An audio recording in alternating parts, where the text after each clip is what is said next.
随后，他让我们拿着磁铁，分别站在东南西北4个角的边缘处，而他本人则脸色凝重地端着小滑头盘，站在了最中间。怎么样？脉象开紧，前项开紧，平项开紧，可偏偏哭项没有反应。脉是角木交，前是房心吐，平是嘴火候，哭是闭水舌，水舌化交，火候心吐，4点半方位。云峰，你往左前方走2步。到了，玉姐。姚玉门看了看四周角落，然后低头又看了看罗盘，最后他才看着把头点了头。就在这里，误差不会超过1.5米，阴气很重，6名磁铁的磁场反应很强，那里地下一定有东西。开始挖的时候，上面一层土还算比较软，但随着渐渐挖深，我们发现越往下挖土质结越硬，最后挖出来的都不是清白土，反而是一种带着淡淡白霜的土。这土就跟冬天地里下霜了似的，我用手碰，竟然还冰爽。湘西来的驼背老头一直旁观，他看到这番景象后眉头挑起。极阴地，看来是找对地方了。若在这地方躺2000多年，想不成因4世都难。这主够狠，把自己子孙18代都给陪葬了呀！我们这么卖力挖土，愣是没出汗。我明显感觉到周围温度下降了几，我不确定是不是看花眼了。有那么瞬间，我好像看到自己孵出来的都成了白气儿。而就在这时，乞丐刘忽然让我们停手。等等，不对劲，你们先停下。怎么了，刘爷？乞丐刘闭着眼睛，他耳朵前后一动一动的，像是在仔细聆听什么动静。突然间，他猛地睁眼，转身用手电向上照去。此刻，强光手电的灯光就像一束聚光灯，不偏不倚地照出来一个人影。就看了这么一眼，我噔噔噔的后退几步，手里旋风铲都没拿稳，啪嗒一声掉在了地上。安研究员。岩壁上的安研究员低着头，他头发往下，我们看不清他正脸。这身衣服是安研究员的，我一眼就认出来了。怎么会？他之前明明死了。红姐望着那边，同样一脸恐惧，因为她跟我一样，都亲眼见过安研究员尸体。什么鬼东西？安研究员速度太快，把头手里的手电也快速跟着。姚玉门又连开了2枪，2枪命中。安研究员身子只是抖了抖，速度没有丝毫放慢，眨眼就爬到了姚玉门面前。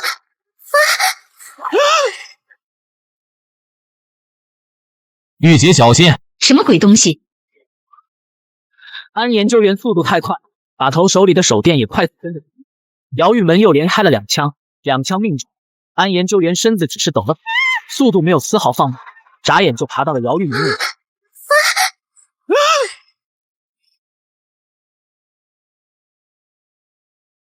玉姐小心！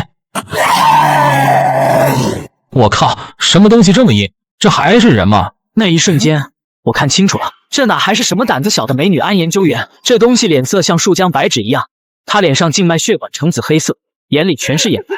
还有，现在安研究员嘴巴一直张着没闭合，嘴里露出来的牙都是黑的，不断有一些黑色液体从她嘴角滴落。畜生！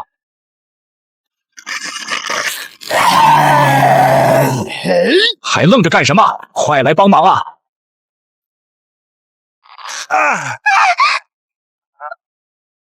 是呀！我的捆尸绳一拉就断，这是什么破绳子？超市假货吧？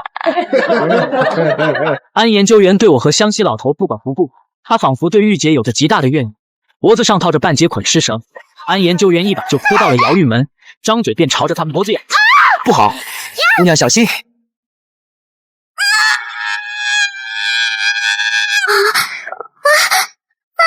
大量黑色汁水从他嘴里滴落，都滴到了玉姐脑门上。安研究员后脑勺都被打烂。乞丐，还他妈不出手！嘿！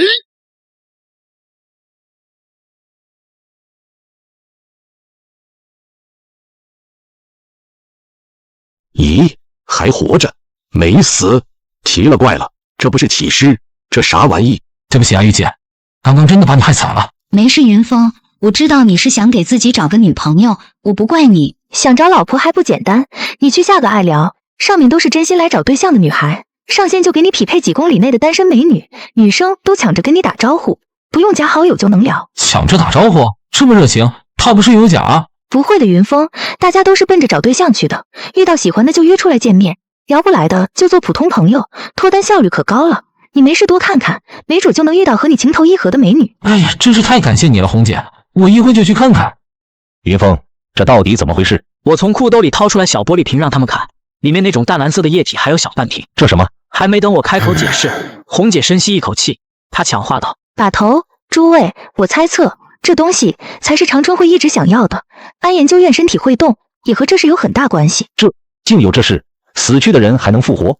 老赵，你说说，这到底怎么回事？湘西赵爷还在对绳子痛心疾首，他不住叹气：“老赵家世代吃死人饭，没想到有一日祖上传下来的捆尸绳毁在了我手里，我不孝，不孝啊！”赵爷，不是我不信你，你说你那是什么绳子？什么捆尸绳？一拉就断了，根本不结实，我看什么都捆不住。哎，小贝，你不懂，不懂。话说回来，姚姑娘，你刚才没受伤吧？我还好，没什么大碍。那就好，你休息下，马上临门一脚了，不能就这么半途而废。云峰，咱们继续挖。没说什么话，我捡起旋风铲继续挖。我只敢看着脚下地面，不敢去看身首分离的安研究员。这时柳玉山开口道：“二位累不累？要不我叫朋友们过来替帮忙？”不用了，柳哥，你那些朋友估计还没这铲子高，怎么挖土？好意我们心领了。打盗洞这活儿本就是我们强项，您看着就好了。柳玉山点点头，不再插嘴，反倒是赶尸的赵爷话显得多了。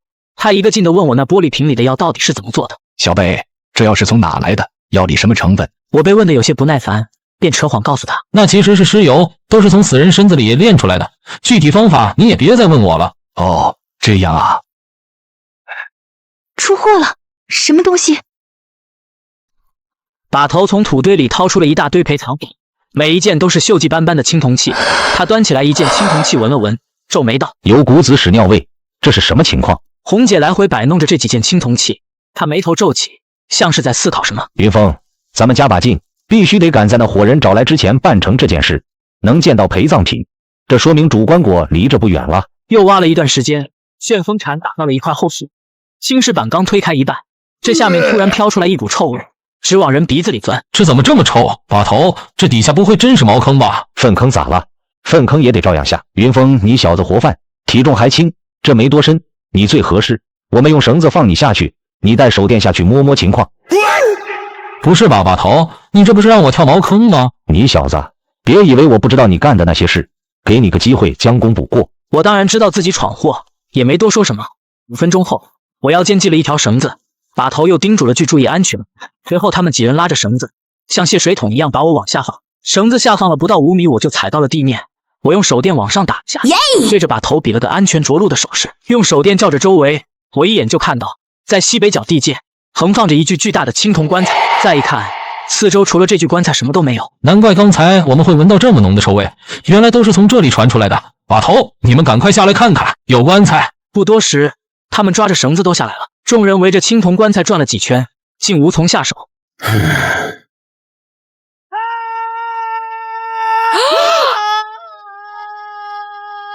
糟了，已经来不及了，快按住他！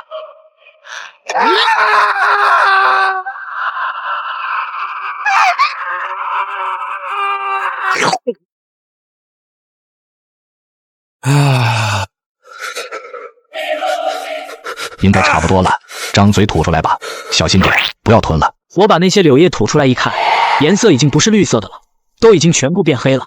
看到我吐出来变黑的柳叶，老人松了口气了。没事了，还好吸得少，加上我刚好带了东西，要不然你小子活不过10分钟。还好我这次下来把赵爷找来了。湿气，我们干盗墓的最怕碰到这东西，一旦吸了这种东西，就算再身强体壮的人也撑不过10分钟。有湿气，而且湿气浓的都成了黑色，这说明棺材里躺的主还没烂，只剩下白骨的棺材绝聚不起来这么浓的湿气。那要是万一起湿了会怎么样？不起湿还好，要万一起湿，我们祖上传下来的捆尸绳断了，只能用喊口钱了。至于喊口钱能不能压得住，只能祈祷祖师爷保佑，听天由命了。湘西赵爷从怀中掏出来一团报纸，老人小心翼翼地解开报纸，从中捏出来一枚带有传世包浆的纯金制铜钱。这不是北宋淳化年间起义军领袖李顺打造的东西吗？位列古泉50名品前列，存世极罕，这应该是枚孤品吧？没错，这枚鹰感铜宝的确是家里所传。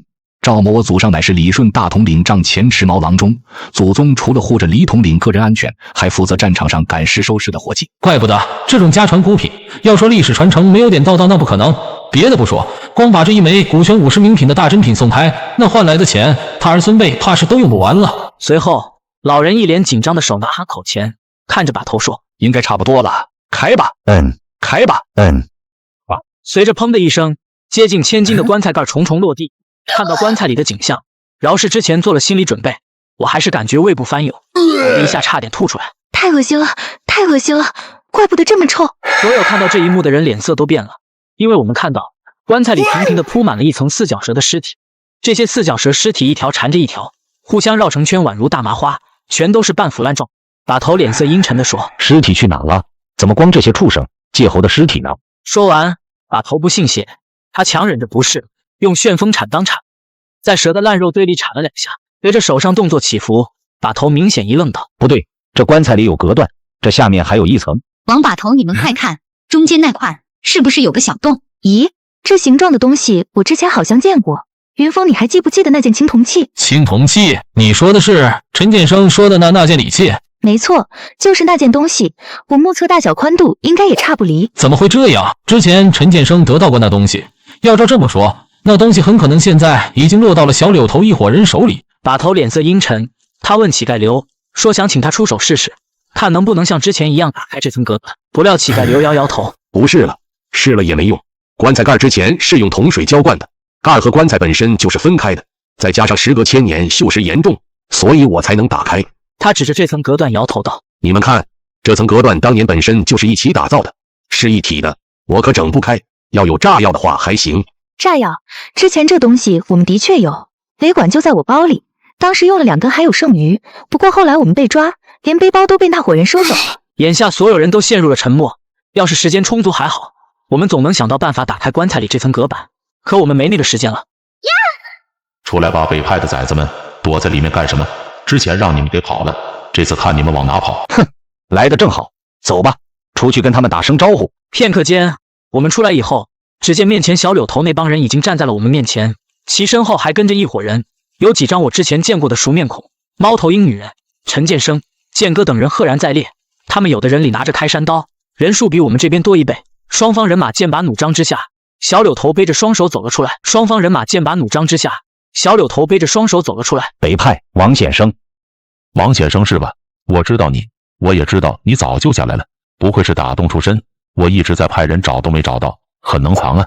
怎么，你想通不藏了？还是说你想和老头子我拼上一拼？没错，长春会我们不敢惹，我们也的确是老鼠。不过嘛，老鼠急眼了也能吃人，你们说是不是？去死吧！你是谁？老苏秦啊，有10多年没见了。虽然我现在不在长春会了，可有时还挺想你这老小子的。乞丐刘，要不咱们试试，看是你衣服里藏着的33把飞刀快，还是我的剑快？小柳头眯着眼，淡淡的说了句：“没想到王显生找来的人是你。咋的？咋不能是我啊？不光我，还有他。”乞丐刘用剑指了指从坑里出来的柳玉山。按照江湖礼节，双方照面先打招呼。小柳头比柳玉山辈分大，但要说在江湖上的名声风评，却远不及天津齐柳家。大人，这叫花子要饭的，该不会是……小柳头挑眉道：“说下你们的条件，你们想怎样？”我们条件简单，把孙家3兄弟交出来，然后青铜棺里的东西分我们一半。还有吗？如果你们要的只是这些，我同意了，仅此而已。大人，咱们人多，凭什么答应他们条件？大人，你这样做该怎么跟会里交代？大人，你……小柳头看都没看陈建生，他淡淡的道：“我说话算话，我们只要棺材里的尸体，其他陪葬品类的东西归你们。”10分钟后，双方人马都下了坑，互相之间的氛围看似平静，实际上暗潮涌动，谁都不清楚对方会不会突然出手，都在提防着。听完把头说话，小柳头看了眼青铜棺材里的那层隔断，他侧头问陈建生：“他们说的可对？那块青铜钺现在在哪？”大人，我估计说出去都没人信，那真是我无意中捡到的。我为了引陈红上钩，就先埋起来了，没想到后来被那帮畜生挖出来拿走了。柳玉山走出来说：“这事不难，只要东西还在他们手上，就有办法拿过来。”随后他吹了声口哨。此时我有注意到一件事，他一吹口哨，那个女人肩膀上的白头鹰连着扇了好几下翅膀，看着躁动不安。自称姓温的女人安抚了几次才见好。不多时，一只脖子前挂着吊坠的山魈颠颠的跑了进来。柳玉山摸了摸山魈头，淡淡的道：“去，把东西拿来。”山魈的令而去。时间过得很快，可能还不到半小时，山魈就又跑回来了。相比之前，这只山魈身上多了很多伤口，眼睛鼻子也被抓破了，脸上鲜血直流，伤口看起来触目惊心。一滩水柳玉山从山魈手中拿起来一件青铜器，这东西正是之前被偷走的青铜钺。云峰，你来吧。开了。云峰，你来吧。开了。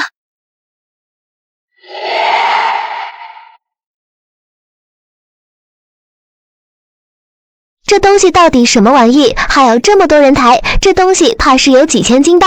不懂别问，跟着就行了。走，跟他们过去接人。把头，难道咱们就这么算了？你没见二哥的样子，根本就不知道。这伙人不知道用了什么邪术，他们把二哥放在棺材里，让四脚蛇吸血。二哥是不是还活着都不确定了。把头眯眼看着前方那伙人的背影，然后说：“不会就这么算了的，我的计划才刚开始。”不多时，小柳头把我们带到了一片开阔地带。这地儿离着地下暗河不远，那伙人在地上扎了好几个棚包房，这棚包房就和安研究员用的那个一样。六儿，你带着这伙人去9号洞，把关着的那3个人放了吧。大人，放了那3个，这不太好吧？不用了，那小东西太凶，上次那事你也看见了，秦先生在场，我们都折了3个人，这次也多亏了秦先生帮忙，有了这大的，那小的可有可无了。你回头给会里捎个信过去，就说东西已经到手，让他们尽快派车来顺德接货。是，我知道了。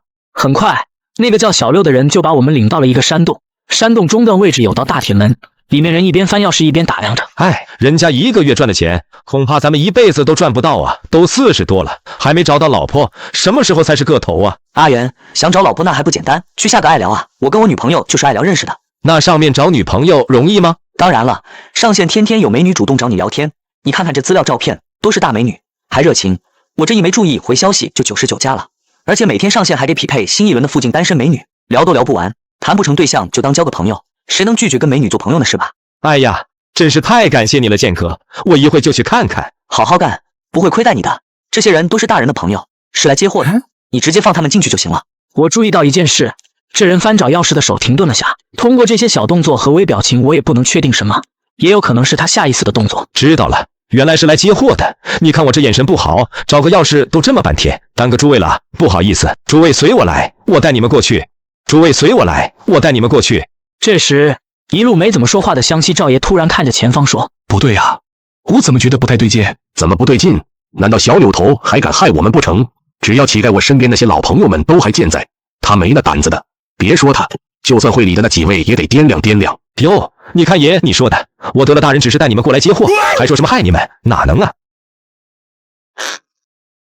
妈的，上当了！走，快去把铁门撬开。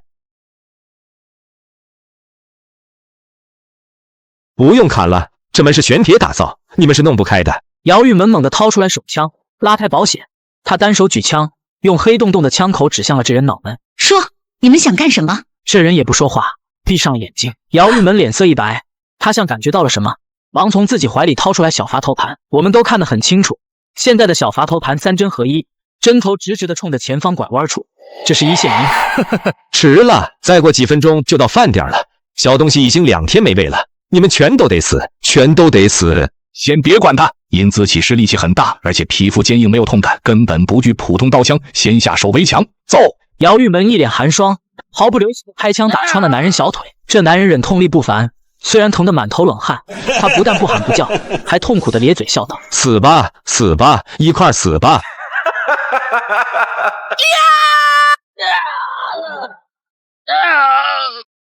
哼！随着距离拉近，前方铁链子叮叮当当的声音越来越小，越是没看见的东西，心里越害怕，越没。我们刚才的来路被封死，这肯定是小柳头的计划。小柳头没选择和我们正面冲突，而是搞了如此阴毒的一手，他这是想要借刀杀人，我们都中计了。先不管了，进去看看吧，我倒要看看这东西到底有什么过人之处。随着铁链声越来越近，等我们看清了铁链子锁着的东西后，还是被吓到，感应到了活人，开始疯狂的挣脱，墙上稀稀落落的往下掉着，铁锁链随时都会被挣脱开。湘西老头嘴里含上一颗药丸，他拿起含口前大喊：“乞丐，开嘴！”嘿！不行，这东西牙齿咬住了，整不开。一声异响，墙上固定的铁锁链一上，乞丐刘大惊，他一脚飞踹，借着这股反作用力拔出了2剑。后退，快！后退，快！不行啊，门打不开，怎么办？赵爷，出不去，快想办法。捆尸绳不能用了，用含口钱的难度要大很多。眼下退路已断，要想对付这起尸的千年阴资，只有这一种办法。老人给了我们一人一颗小黑药丸，这药丸和我之前吃那颗一模一样，作用都是用来避湿气。他冷声道：“这是黄膏掺着艾草做的，现在只剩3枚，你们把它含在嘴里，它能防阴滋湿气。3位请记住，只有3枚药，近距离接触的机会只有1次。若是这次没能按住这东西，我们所有人都恐怕都要交代在这了。来了，上！”姚玉门瞄准这东西一连开了3枪，但这东西身子只是晃了晃。阴姿师伸手抓来，膝盖留手腕发力，用软剑荡开，一脚踹到阴姿师面门。我和柳一山一左一右一把按住了这东西。湘西老人只捏着金铜钱就要往这东西嘴里，哎呦我欺骗了！快，我们快压不住了。没办法了，只能这么做了。老人发了狠，他也不瞄准，直接主动把右手伸了过去。赵爷，阴姿师直接一口死死地咬住了老人手腕。他看准位置后，那枚通宝铜钱不偏不倚被整个塞到了阴姿师口中，效果几乎是立竿见影。阴姿师嘴里传出阵阵烧焦味，动作幅度越来越小，前后不过几10秒的功夫，躺在地上不动弹了。老人脸色惨白地抽回来右手，看着乞丐流喘着粗气说：“快快！”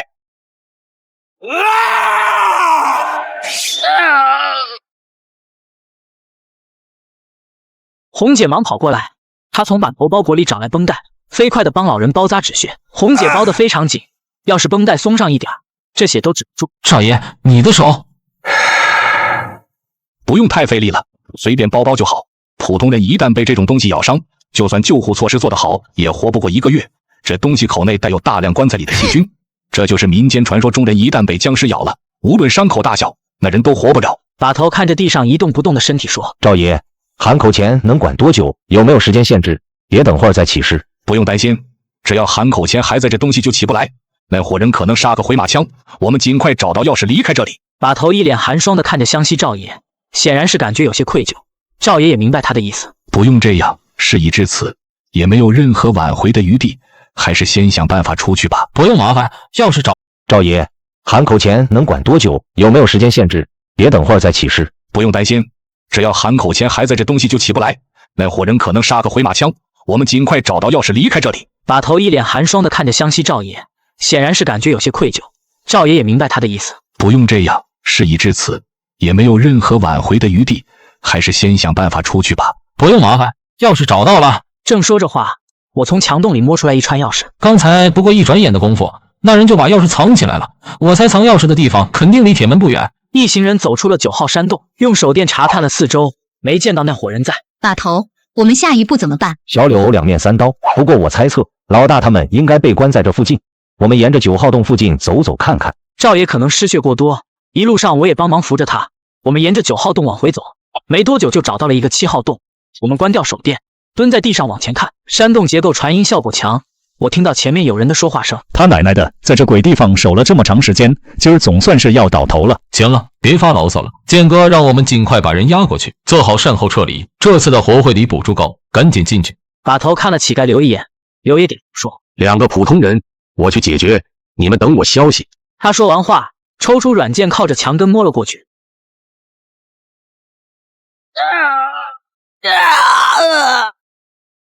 我们进了山洞一看，洞里看门的2人躺在血泊中，已经断了气。乞丐刘正擦拭他的软剑，看刘爷下手这么狠，我们就知道他心里憋着气。这时把头忽然一摆手：“别出声，你们听。”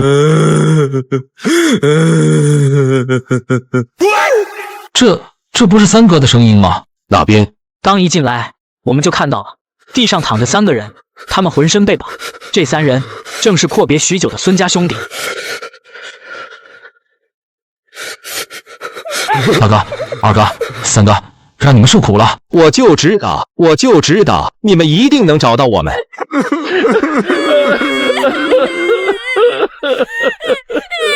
老大现在整个人披头散发，身上衣服几个月没换，一股酸臭味，可能是长期缺水营养不良。他嘴唇干裂，相比之前整个人瘦了不少，一脸憔悴。把头一努问：“老二什么情况？”被红姐扶着站起来。老三脸色苍白，咬牙切齿道：“2哥一直这样，醒了又睡，睡了又醒，一句话都不说。你们都受苦了，总之先出去再说，出去了再想办法治老二。云峰，你背着老二走。”把头，之前下雨时我用听雷的法子试过，从我们所处的位置看，出去的路可能在西北方向。那就好，正好。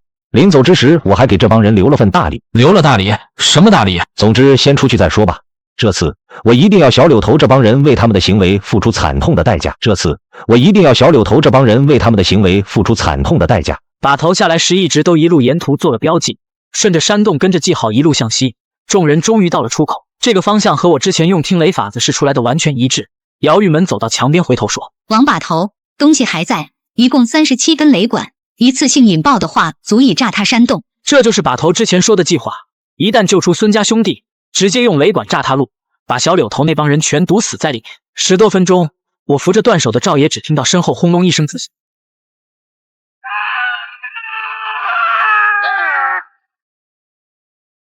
哼，你动我的人，我封你的路。阴姿师弄到手又如何？在里面没吃没喝，出不来就是死路一条。去！日上三竿，大晌午的飞鹅山上突然冒出来一股人，这伙人大都灰头土脸，还有一个断手老头。我用手挡在额前，抬头看着久违的太阳，喃喃道：“终于见到太阳了。”是啊，地底下待了2个月，总算是出来了。先别高兴得太早，王把头，这次我帮你也算还人情了。小柳头死了最好，要是没死，你们定会受到长春会的报复。尤其那个什么剑哥的干爹是谢启荣，以后要是碰到了麻烦，直接去河北邯郸的赵王宾馆找我。到了那里，我可保你等周全。多谢。柳玉山和赵爷下午离开的，赵爷断了手，把头过意不去，非得给人拿10万块钱表示感谢。看着离开的众人，我心里感叹，这才是混江湖的，人舍命的帮忙也不收钱，全看一个面子。把头，二哥情况不乐观，咱们赶紧把二哥也送医院吧。医院不行，这不是病，医院治不好，这事你们不用管，我会托朋友去广西苗寨那边问问。二哥现在的状况就跟傻了一样，非常怕光，窗帘必须得拉严实，还有他自己也不会吃喝，反正有人喂就吃，没人喂就不吃。更让人后怕的是二哥的瞳孔，不知道因为什么原因，正在慢慢变成淡黄色。人是救出来了，能活多久却是个大问题。现在最重要的是先把地上的这批青铜器出货，毕竟钱到手才是最实惠的。那把头，你的意思是这批货不一般，我预估了一下，大概有500个。500个？这么多？当然，想要出货，一般的跑狼仔怕是不行。我准备让出3成力和一个人合作，借助这人的人脉，或许能行。是谁？鬼手断龙脉，北派盗墓行里的地下皇姚文忠。我愣了愣，这人素有耳闻，我只接触过他表外甥女姚玉门。把头，这能行吗？试试吧。二哥生活不能自理，3哥会留下来照顾二哥。出货地点在香港，我和孙老大会提前去摩罗街和本地一个掮客见面。你和红姐走水路，在船上看着货。姚文忠会和那个红星渔业公司的安排的。把头这样一说，我知道这一去肯定是要离开顺德，多久能回来我不知道，但此时我心里还挂念着一个人，那就是李靖。我想在离开前见他一面，因为或许以后不会再见了。出发上船的前一天晚上，我独自一人走到了李靖家门口，看着眼前的木门，我几次伸手又收了回来。李靖丢枕头骂我的情景仍历历在目。10分钟后，我叹了声气，转头准备离开。向云峰是你吗？我停下脚步，转过头，月余不见。李靖小脸有些憔悴，起初还没事，慢慢的，他眼眶开始发红。为什么不敢敲门？我要走了。走？你要去哪？不回来了吗？应该不回来了。钱呢？我借的5万块钱你不回来要了吗？你不上学了吗？不了，那钱我不要了。李靖，我先前确实骗了你，你猜的没错，我不是什么一中学生，我家乡是在漠河，我只上到初2就没上了。李靖听后突然情绪激动，他一把拽住我胳膊，大声喊：那你告诉我，你到底是干什么的？你是贩毒的，还是放高利贷的？5万块钱说不要就不要，你很有钱是吗？不敢告诉我是吧？那好，我去举报你。你举报我什么？李靖脸色通红，他突然咬牙道：我举报你。小静，你可别乱说，我啥时候干过那事？那天你叫我去宾馆，我不是走了吗？我不管，反正你今天必须告诉我你是干什么的，不然我不会让你离开的。李靖抓着我胳膊死不松手，看着他着急的样子，铁定是不打算让我离开了。但这半年跟着把头，人情世故还是懂了不少，也知道什么话能说，什么话不能说。仔细考虑后，我撒了个谎，其实是做的倒洋货生意。小静，其实你生日那天我送你的索尼随身听就是家里倒来的洋货。看李靖的表情，我松了口气，他应该多少有点相信了，因为索尼随身听很贵，当时的价格顶得上寻常人2月工资，我一个连工作都没有的学生怎么买得起？过了几分钟，李静又哭着鼻子说：“向云峰，那我以后去哪找你啊？我不打算上大学了，明年高中毕业我就去打工。我妈说我学习不好，上大学可能没出路，还不如早点进电子厂。”别，你千万别去电子厂，小静，你要去那就废了，知道不？你听我的，以后一定要去上大学，知识改变命运。李静不哭了，她被我的话逗笑了，想了想，李静还是摇头道：“可是我家情况不好，听我一个姐姐说，上大学4年要2万多的学费，我还不一定能考上。”我琢磨了一会儿，就让李静在拱桥上等我。我快马加鞭地赶回旅店，拿了2万块，这钱是我分的，一半帮李静家还了他爸欠的高利贷，现在也没剩多少。我把2万块给了李静，又把我老家漠河的地址告诉了他，怕他有心理负担。我开口道：“小静，那这样，咱俩做个约定，等5年后你大学毕业了，你可以去漠河找我。”就这样，这晚在拱桥上，我和李静做了个约定。他告诉我他会继续上学，并且大学毕业后一定会去漠河找我。他让我等着，钱是花了，但那时我心里舒坦了。其实都是早恋惹的祸。如今回想起来，屁大点事搞得跟生离死别一样。当天半夜1点多，我和红姐带着货上路一艘红星渔业安排的一条渔船上。我和红姐一共见到了4名船员，船长是一个秃顶中年男人，我们叫他老霍。老霍指挥船员帮我们搬了箱子，随后把我们领到一处杂物间。杂物间里到处都是灰尘，连张床都没有，地上摆了2个旧床垫，一看就是临时收拾出来的。不好意思，二位就委屈一下吧。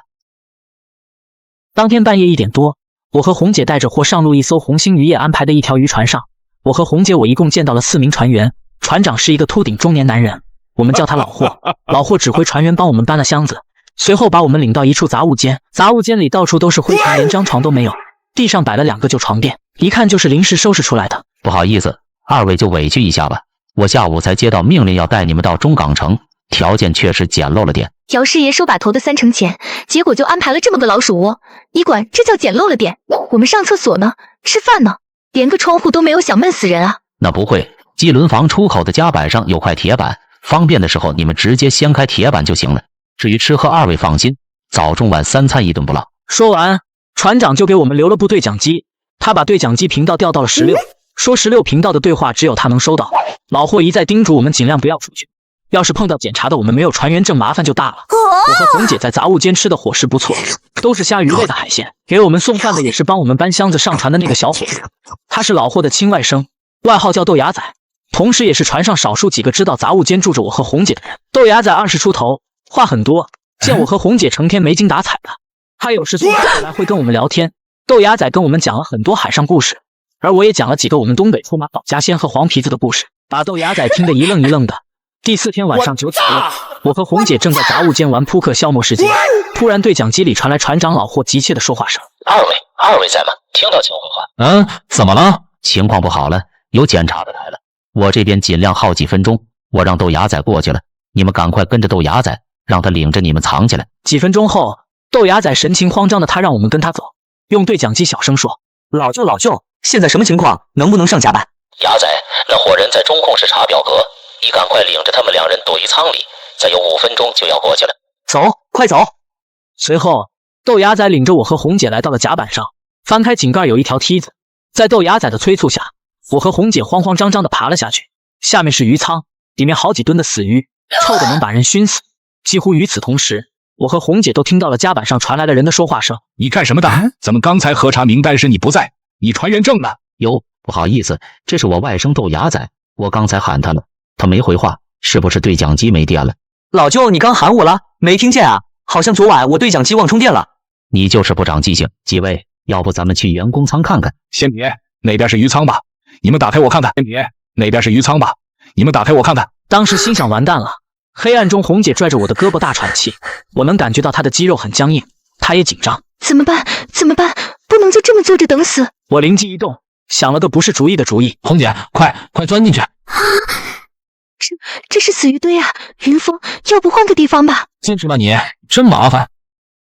钻进臭鱼堆，我听到了豆芽仔说话声，甲板上老霍嚷嚷声很大，摆明是在提醒我和红姐。鱼舱都是死鱼，臭气熏天，我看各位还是别看了。我们是例行检查，让你打开就打开，快打开，少说废话。几位你们看，都是还没来得及冷冻的死鱼，这味道可太够味了。这里有梯子，你们要不下去再检查检查？行了，检查完毕，关吧，我们就不下去了。有什么情况记得及时通报。了解，有情况一定主动上报。几位吃饭了吗？要不我收拾几条鲜货，各位吃点喝点。不用了。那帮人说话的声音越来越远，人一走，我和红姐猛地从死鱼堆里钻了出来。红姐一把拽着我脖子就朝我骂骂咧咧：“你小子竟然敢踢老娘屁股，想死啊！这不是没招了吗？谁让你这么磨叽？有你小子磨叽吗？临走时还要去看看你那没毕业的小女友。你跟踪我？老娘真是担心你。二位这么臭还有时间吵架呀？明天晚上7点多肯定能到中港码头，先回去好好休息吧。”稍微缓过来点了，我黑着脸问老霍：“船长，我们的货没被查着吧？”放心，东西没事，那2个箱子我放在船员房间，装饰成了衣柜，他们没发现。不过我多问一句，你们箱子里走的是什么货？知道多嘴还问，安心拿你的钱就好了，不该问的别问。剩下的一天没有再出岔子，快到中港码头的时候，渔船慢慢靠了岸，孙老大亲自来接的。他租了一辆封闭式的海鲜批发小货车，找了小货车司机，他自己还开着一辆尼桑。云峰、小红辛苦了，这趟不容易吧？大哥，怎么没见把头？把头正在和人谈，我先拉上你们到落脚的地方歇歇脚，有点情况现在不方便说。老霍和豆芽仔帮我们把箱子装上小货车，孙老大摆摆手招呼我和红姐上尼桑车。大哥，咱们的货不跟着走吗？走不了，这事儿还得操作。云峰，你以为出码头不用检查呀？这里也很麻烦。把头让出3成力让姚文忠找关系，我们的钱可不是白出的。这几天的相处，我和豆芽仔成了很好的朋友。他说他们的渔船会在中港停3天，要是有空了可以来船上找他玩。告别了老霍和豆芽仔，大哥发动尼桑拉着我和红姐离开了码头。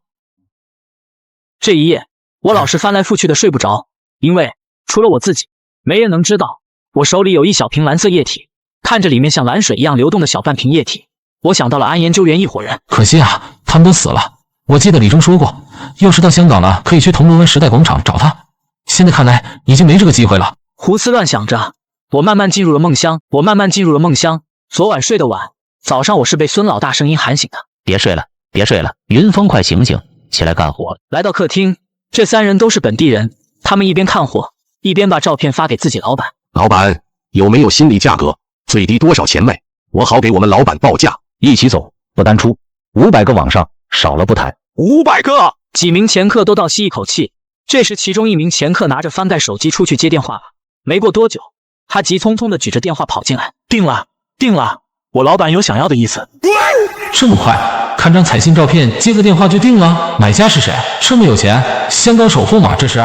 半个小时后，一名老人来到了我们面前，把头笑着招呼人坐下。白发老人看得如痴如醉，足足看了10多分钟，一句话都没讲。片刻后，他沉声道：“包括这3件，剩下的东西全部打包500。”把头装作为难的样子说：“老板，你看啊，这东西少，我还没听别人给的报价，这么贸然出手，怕是不合适。”我听明白了，阁下是不是见我答应的快，所以觉得自己卖亏了？如果是因为钱的问题，一切都好说，给你550也行。不过嘛，5月的东西很多人不认，民间不承认就代表冷门，这已经高高的给了。如果你卖的话，咱们现在就可以签合同，钱我今天也能给到你。那行，怎么付款？我要求一次性付清。随后老人给了把头一张支票，然后说：“支票有效期是10天，你们记得取，注意别让支票有折痕。”麻烦了李先生，咱们合作愉快。那好，云峰、小红，既然东西已经出货，我和孙老大先去拿钱，你们先去逛一逛，晚上回来咱们分钱。当天货一出，我心里的石头也算放下了。红姐说要留在旅店休息，我便一个人去逛街。这条街又窄又挤，但好东西真不少。青3代官窑都摆在临街店铺的玻璃展柜上，正逛着，身后突然有人拍了我一下，我回头一看，叫我的是一名戴着金边方框眼镜的中年男人。你好，认识一下，王源。我和你好像并不认识吧？见我站着疑惑，他收回手笑着说：“朋友，货都出手了，拿了多少？”不好意思，没听懂，我还有事先走了。我故作淡定想要离开，他脸上仍笑眯眯地说：“朋友，揣着明白装糊涂不是？”对方话都说到这份上了，摆明是消息被人走漏了。我声音带点怒气道：“是那几个前客告诉你的？”那倒不是，你要想问我怎么知道的，那就跟我来，我带你去一个地方。有病吧？说了半天什么都不说，还让我跟你去一个地方，我凭什么跟你走？那好，来不来随你吧。他说完直接转身离开，我目视着他走了10多步，这人突然头也没回的说了一句话：“安研究员让我请你过去。”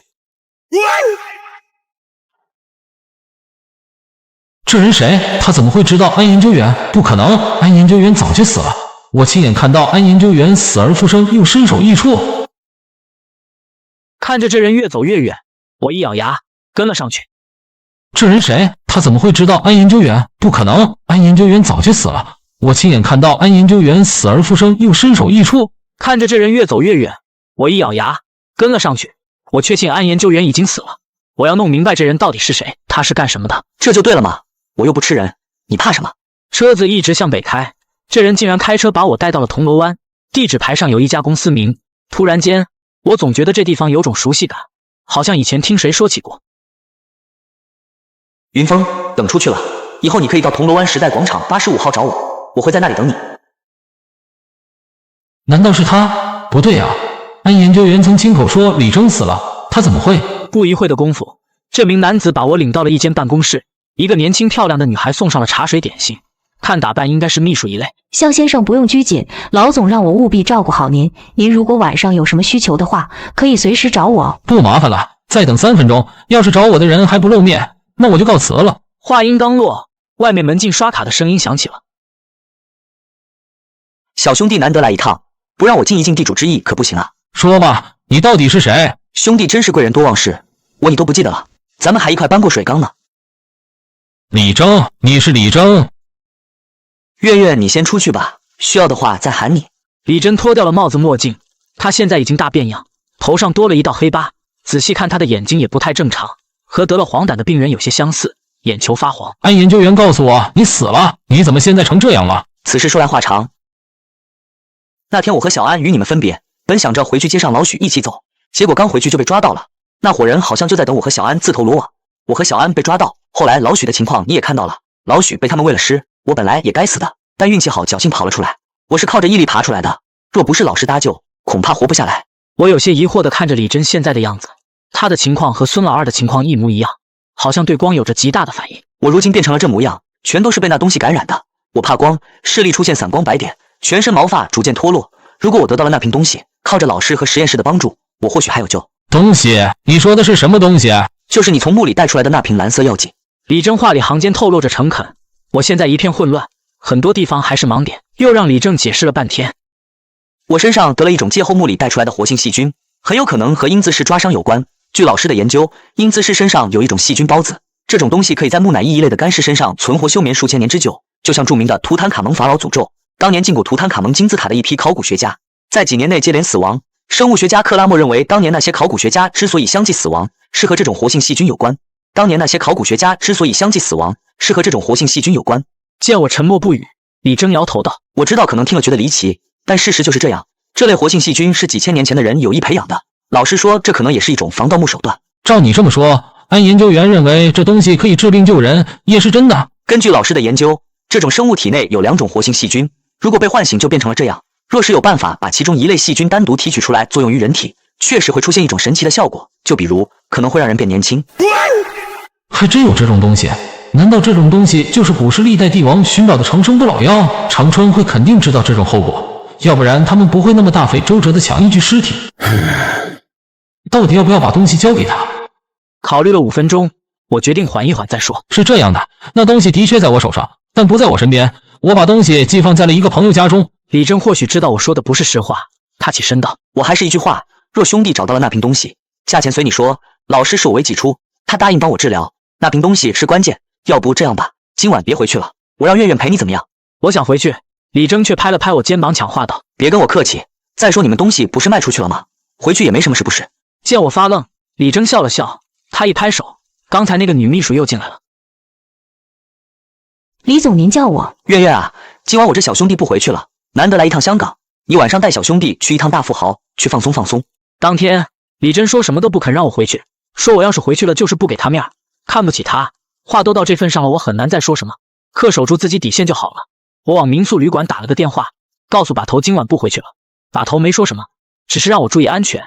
只是我没想到的是，和李真在酒吧折腾了一晚上，第二天醒来时喝迷糊后做过什么都想不起来了，只有头疼。酒店前台告诉我，昨晚是2个五小姐和女秘书把我抬到酒店。万万没想到，等我回去后，我们住的民宿出事了，警车和救护车停在旅馆外，老板娘正慌张地跟警察做笔录。坏了，出事了！难道是大哥把头红姐被抓了？我脸都吓白了，不敢靠过去，随手买了张报纸挡着脸，足足等了2个小时，警察离开了，我才偷偷摸进旅馆，趁没人注意钻进了把头房间，房间地板被人打扫过，我在凳子底部发现了一小片碎瓷片，我确定这是把头平常喝茶常用的那个茶杯。除了茶杯碎片，地上还有一滩干涸后留下痕迹的血迹。难道是那个买家给了支票又后悔了，干出了黑吃黑的勾当？还有姚文忠，他的嫌疑也不能排除。算了，当务之急必须要先搞清楚人在哪，先去找老板娘问一下了。老板娘见到我也吓了一跳，她看左右无人，一把反锁了房门。小伙子，你怎么来了？你知不知道你们给我惹了多大麻烦？我们人呢？我们一起住的那几个人呢？去哪了？哎，可吓人了！脸上有痣的那个女人拿着一把水果刀捅了那老头好几刀。红姐捅了把头，这怎么可能？见我不信，老板娘捂着胸口道：你别不信，那是你没看见，我亲眼看见的。那个下巴有一颗痣的女人眼睛直勾勾的，跟鬼附身一样，一句话不说拿刀就捅人，吓死我了。那个老头后背被捅了好几刀，现在还在医院抢救，医院昨晚就下了病危通知，因为找家属签字找不到，现在是死是活都不知道。大哥呢？我大哥呢？你说的那个老头在哪个医院？老板娘见左右无人，小声说：我没跟警察提起你，估计警察不知道，被捅了的老头在中心医院抢救，警察也在找那个女的，估计还没找到。至于你大哥，我昨晚就没看到过。我觉得很邪门，要不我咋说那女的被鬼附身了？昨晚1点多出的事儿，12点半的时候我起夜上厕所，我看到那女的一个人站院子里，正抬头看着院里的苹果树，一动不动，可吓人了。我就纳闷了，怎么这人大晚上不睡觉跑院里看苹果树？结果我这一看不要紧，我看到树上有一对绿油油的眼睛在发光，后来就出了事儿。你说吓人不吓人？整件事情发生的太快太突然，偏偏昨晚我刚好不在。老板娘说的苹果树闹鬼那套说辞，我压根就没去想，正常点的人都不信。我乔装打扮一番后混进了医院，我必须要亲自看一眼把头。请问你是病人的家属吗？那正好，病人现在正在病房里躺着 ，ICU 床位预付款一共要交4万多块，要是到时还没交上钱，只能停药转到普通病房了。不是的，小姐姐，你误会了，我是病人的朋友。那你刚才……你放心，2天内一定把欠费补齐。不过你能不能让我先进去看看呢？护士想了想，皱眉道：有警察2小时前刚离开，警察吩咐病人醒了要通知他们。病人脾脏破裂，大肠穿刺，伤得很严重。虽然你是病人朋友，但最好还是别进去看了。他话没说死，我知道可能有戏，当下便苦苦哀求，一口一个姐姐的讨好，被我磨了半天。护士看了看时间，咬牙道：那说好了，只能允许你进去看3分钟，时间到了我会敲玻璃，我一敲玻璃你得出来，知道了没？来到把头的房间，病床上，把头闭着眼睛，神情痛苦，我差点哭出来。好好的一个人，把头的房间，病床上，把头闭着眼睛，神情痛苦，我差点哭出来。好好的一个人，一夜之间却变成了这副模样。坐在病床前，我紧握住把头，右手哽咽道：把头，魏云峰，我看你了，你能听到我说话吗？他们都说是红姐害了你，我不信。把头，你告诉我怎么回事，行吗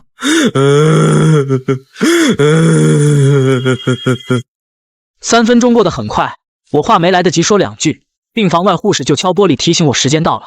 出了病房，护士给了一张表格和一支碳素笔，他让我替把头补填入院手续，包括姓名、年龄、籍贯。我趴在前台填完表格，随后就走出了医院。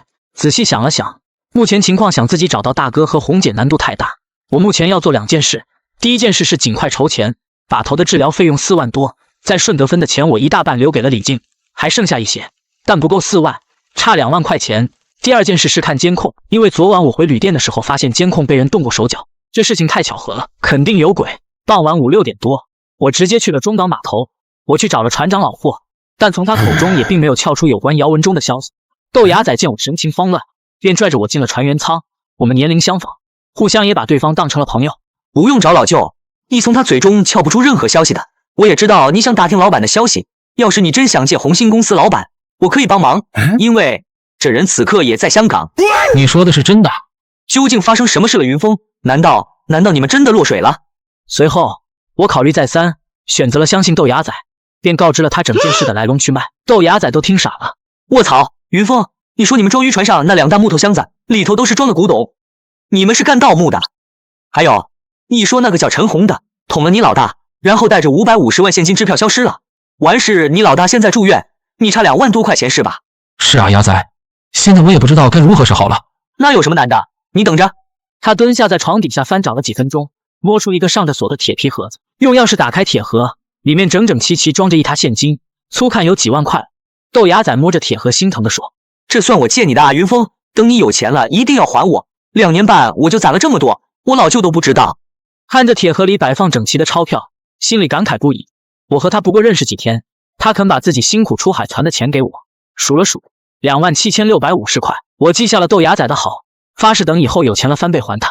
离开之前，豆芽仔塞给我一张纸，纸条上写着一个地址：地源街清源花园11栋。地源街清源花园11栋，应该就是这里了。红星渔业的老板，他和这事肯定有很大关系。敲门进去看看吧。我敲了敲门，不一会儿，房门打开，一个17、18岁的漂亮女孩端着饭碗出来了。女孩皮肤雪白，扎着马尾辫，一身名牌。她一走到草坪上，2只大型犬汪汪的叫个不停。叫什么叫？不刚喂了你们吗？还吃？再吃成猪了！这时从别墅里走出来一名中年男人。轩轩，你别喂了。爸，你又管我，我就要喂。哎，上次你盖个狗窝，用了1吨半子痰，这我不说了。还有上次你说怕狗被偷，说要给狗装最先进的 GPS 定位。闺女啊，你太任性了，沿海1000里，谁敢偷咱家狗？谁敢惹我红星的女儿？老爸你吹牛，那我上次让赵叔打李子昂，你怎么怕了？我怕个球！李子昂老师是你班主任，你让我司机打你班主任，女孩子家家的你要翻天啊！走，跟我回家。不回就不回。女孩一把摔了手中的饭碗，气冲冲的掉头就跑，和我撞个正着。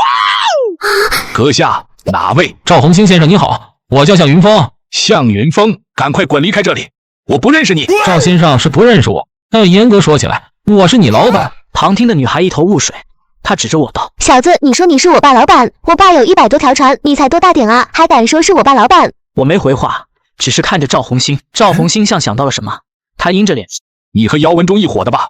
我不去找你，你还敢来找我，胆子很大呀你！”啥情况？难道是姚文忠用了他船还没给钱？这笔钱在那550万里，姚文忠肯定也没收到钱，钱都在红姐手上，而红姐现在又失踪了。赵先生，可能你还不知道，你的那份钱之所以没得到，是因为昨晚出事了。赵红星意识到了事情严重性，脸上挂起了一丝警惕。轩轩，听话，你先回屋。小子，说清楚，事情到哪一步了？是警察盯上你们了，还是海关查到了？我捡重点，讲了事情原委。赵红星不停来回踱步，转了几分钟，他忽然停下来说：“小子，姚文忠是姚文忠，他干盗墓的；我赵红星是赵红星，现在出了事情，他姚文忠拍拍屁股藏内地去了，而我的渔业公司在近海，一旦你老大醒来把我供出去，我赵红星就完蛋了。”那赵先生，你想怎么办？赵红星仔细想了想，然后又说：“去医院把你老大丢出来，只要把他藏起来，我们都不会出事儿。反之，要是他突然醒了，那事情就严重了。医院有人看着，而且把头身上还插了这么多管子，要整出来不是要他的命。”不用担心，我认识一个医生，非常优秀。先跟我进别墅再说吧。轩轩，你去楼上玩，爸和这人要谈工作上的事。年轻女孩正靠在沙发上，她翻身坐起来。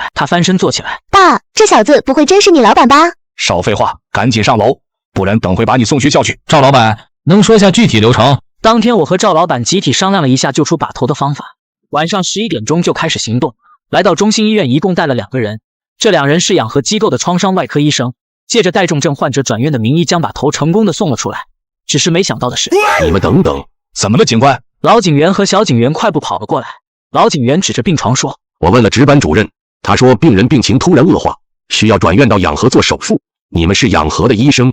我们这里一共4人，领头的医生褪下口罩。是啊，警官，这是我的证件，我是养和创伤外科刘志远，我负责维持病人转院途中的生命体征，我们车上仪器很全的。那麻烦你们了，我们随后会跟进过去，你们可以走了。好的，病人情况危急，麻烦让一让。整件事情看起来很顺利，实际上背后做了大量工作。赵红星花了一笔大钱，花了16万买通了中心医院的医生，并且说明情况，需要转院到养和。随后聘请了一个机构的2名医生。这2人有个毛病，爱赌，因为在澳门赌输了钱，需要钱还赌债，所以赵红星才能勾搭上这2人。总的下来花了80多万。救护车直接开去了清源花园。赵红星的司机已经安排好了一具尸体，尸体主人和把头年岁相仿。红石车上多了一整套潜水设备。第2天，早报上多了一条新闻：养和医院的一辆救护车在返回途中意外发生车祸，救护车冲下集水门大桥，掉进了南海。根据调查，事发时车上除了养和医院的医生护士，还有1名中心医院转院的危重病人。目前打捞工作正在进行。赵老板，把头人是捞出来了，现在怎么办？先不用着急，我自有办法。天林医药机构有一种强脑针，可以帮癌症病人续命，一针100万。后续我也会安排他们找人来给王把头治疗。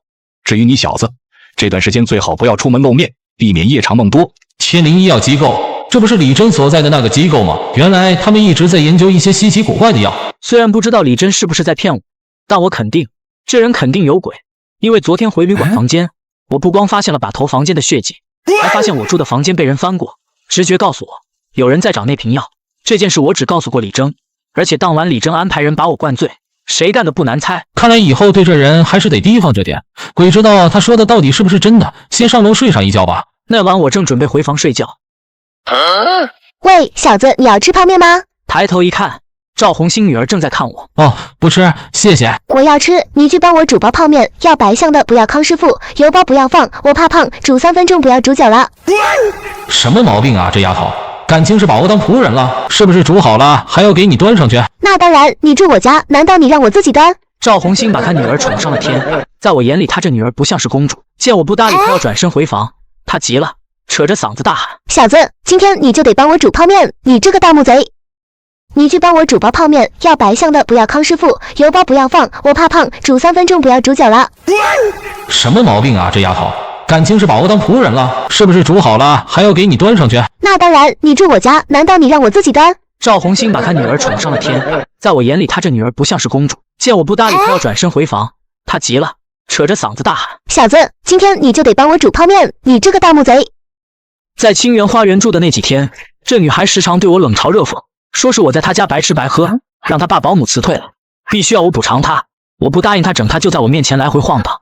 我现在有求于赵红明，也不敢骂她打她，有苦说不出。不过好在把头的病，在天灵医药机构的治疗下，总算有了好转。左医生，王把头的病情怎么样了？病情好转，伤口逐渐愈合，可能近期会醒来。要醒来不是什么大问题，剩下的就是慢慢调养了。这天晚上9点多，赵红明告诉我事情有线索了，是关于红姐的。这几天没闲着，当晚旅馆的监控录像是人为故意破坏的。不过我按照你的想法去查，果真赶在警察之前有了重大发现。哦，什么发现？他让我看了一段监控，而当我看到这一幕的时候，也惊呆了。记录上显示的时间是那天晚上12点15分，录像里红姐自顾自地走到苹果树前，抬头一直在往树上看。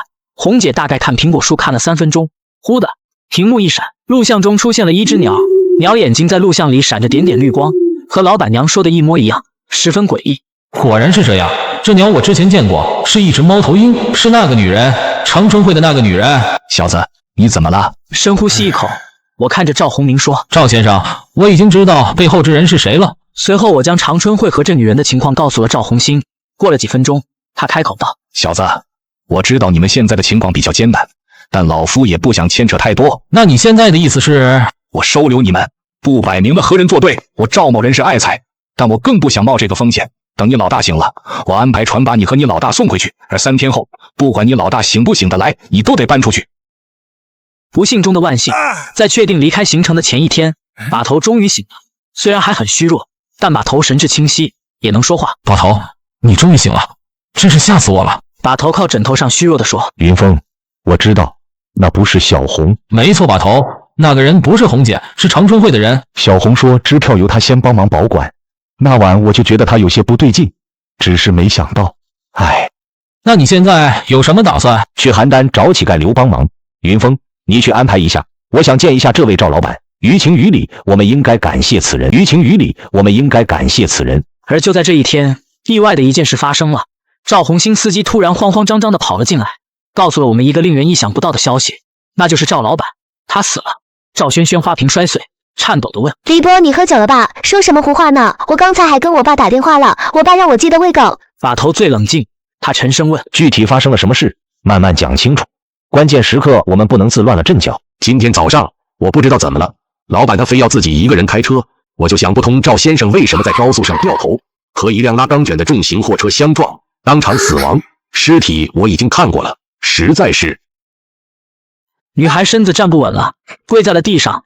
这个消息也把我和把头吓了一跳，不知所措。谁能想到，好好的一个人，一转眼怎么就死了呢？女孩赵轩轩拽着司机的衣领，满脸泪水。因为接受不了这样的事实，赵轩轩嘴唇哆嗦着六神无主，突然猛地一起身，拽着司机就往门外跑。小姐，你别这样，我不敢让你看，我怕你承受不住啊！赵轩轩此刻已经失了理智，拼命的想要去寻找他的父亲。见事情不妙，我连忙走过去，一把拉住了他。这时李博咬了咬牙，然后说道：“小姐尚且年幼，赵先生一死，另外3个股东肯定会趁机夺权红星。小姐作为赵先生的合法继承人，我可以断定，其他股东肯定不想让他活着。在我调查清楚之前，这里不能待了。所以现在我希望你们能带着小姐一起离开香港，拜托了。”可这上千万的家产，难道全扔了不要了？要不等我和云峰走了，你们报警？不能报警，红星底子不干净，一旦报警会牵扯出很多大人物，那样对小姐安全更不利。等红星稳定了，我肯定会把她接回来。她父亲死的蹊跷，我一定会把这事查个水落石出。在李博的一番苦口哀求下，我和把头也只能答应了下来。从出事到选择离开，赵轩轩甚至都没来得及看自己父亲遗体一眼。就这样，在司机李博的催促下，他跟着我和把头上了船。船长老霍久经江湖，一看到老板女儿的神情模样就知道出事了。他也没多问，当即吩咐下去，让船员各就各位，准备开船返航。我推着轮椅和把头站在甲板上，正看见赵轩轩这时候正远远地看着岸上的李博，嘴里不停喃喃自语，不知道在说什么。云峰啊，在呢，把头。赵老板的事，你有没有什么想法？我看了沿甲板四周无人，我小声说：“把头，我觉得司机李博有问题。”哦，何以见得？说不上来。赵红星出事的时间太巧了，李博行事着急，他说的是为了保护赵轩轩，可他同样知道咱们要去山东避难。不错，你成长了。这件事不要让那个小女孩知道。李博有一件事说得对，赵红星先生与我们有恩，他女儿突遭此难，我们应当护着她，也算是还了赵红星这个人情。把头咳嗽一声，然后又说：“云峰啊，我老了，你有胆量，有义气，进步很快，你以后要接我班啊！你这么年轻，说不定你以后做的比我王先生更好。”我点了点头，没说话，转身推着把头回了船舱。把头腿脚不便，老霍特意把他安排在了员工舱。我和赵轩轩挤在了机轮房。说实在的，我有些不放心这女孩，她状态不好，我担心她看不开寻短见。她状态不好，我担心她看不开寻短见。别哭了，起来吧，吃点东西。我不吃，你滚开！